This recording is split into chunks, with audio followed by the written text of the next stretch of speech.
रहने को सदा दहर में आता नहीं कोई, तुम जैसे गए वैसे भी जाता नहीं कोई।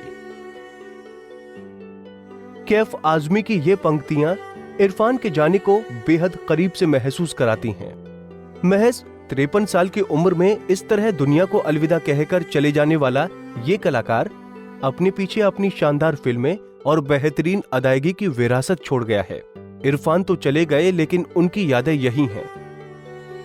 ऐसी ही यादों में से एक है उनकी चिट्ठी।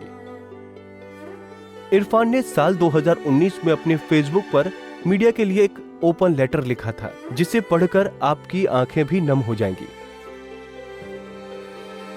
कुछ महीने पहले अचानक मुझे पता चला कि मैं न्यूरोएंडोक्राइन कैंसर से जूझ रहा हूं।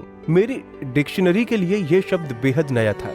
इसके बारे में जानकारी लेने पर पता चला कि यह एक दुर्लभ बीमारी है और इस पर ज्यादा रिसर्च नहीं हुआ है। मैं एक ट्रायल और एरर गेम का हिस्सा था। अभी तक मैं एक बेहद अलग खेल का हिस्सा था। मैं एक तेज भागती ट्रेन पर सवार था। मेरे सपने थे, योजनाएं थी, आकांक्षाएं थी। मैं पूरी तरह इस सब में बिजी था। तभी ऐसा लगा जैसे किसी ने मेरे कंधे पर हाथ रखते हुए मुझे रोका। वो टीसी था। आपका स्टेशन आने वाला है, कृपया नीचे उतर जाए। मैं परेशान हो गया। मैंने बोला, नहीं, मेरा स्टेशन अभी नहीं आया है। तो उसने कहा, नहीं, आपका सफर यहीं तक था। कभी कभी ये सफर ऐसे ही खत्म हो जाता है। इस सारे हंगामे, आश्चर्य, डर और घबराहट के बीच एक बार अस्पताल में मैंने अपने बेटे से कहा, मैं इस वक्त अपने आप से बस यही उम्मीद करता हूं कि इस हालत में मैं इस संकट से ना गुजरूं। मुझे किसी भी तरह अपने पैरों पर खड़े होना है। मैं डर और घबराहट को खुद पर हावी नहीं होने दे सकता। यही मेरी मंशा थी और तभी मुझे बेइंतहा दर्द हुआ।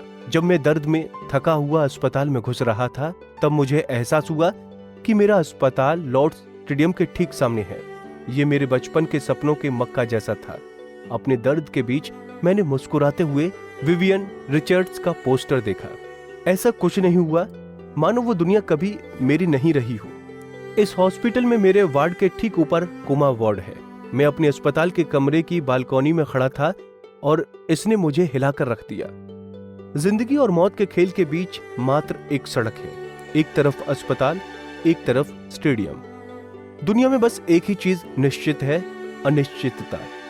मेरे अस्पताल के इस लोकेशन ने मुझे हिलाकर रख दिया। मैं सिर्फ अपनी ताकत को महसूस कर सकता था और अपना खेल अच्छी तरह से खेलने की कोशिश कर सकता था। इस सब ने मुझे एहसास कराया कि मुझे परिणाम के बारे में सोचे बिना ही खुद को समर्पित करना चाहिए और विश्वास करना चाहिए। ये सोचे बिना कि मैं कहां जा रहा हूं।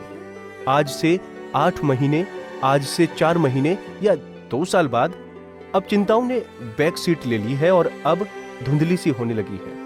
पहली बार मैंने जीवन में महसूस किया कि आजादी के असली मायने क्या है। इस कायनात की करनी में मेरा विश्वास ही पूर्ण सत्य बन गया। उसके बाद लगा कि वो विश्वास मेरे हर सेल में बैठ गया।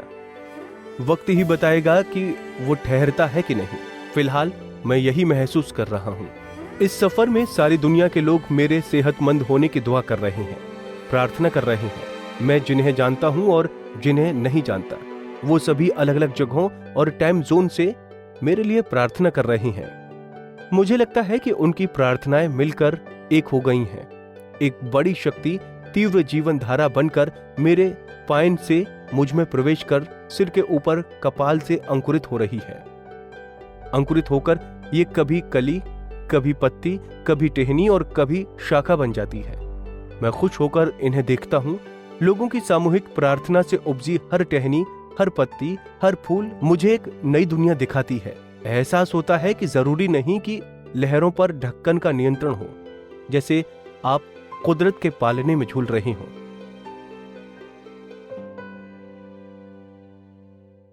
हमसे जुड़े रहने के लिए हमारे YouTube चैनल को सब्सक्राइब करें और नई वीडियो की नोटिफिकेशन के लिए बेल आइकॉन को दबाएं। अगर आप ये वीडियो Facebook पर देख रहे हैं तो लाइक जरूर करें और ज्यादा से ज्यादा शेयर करें। धन्यवाद।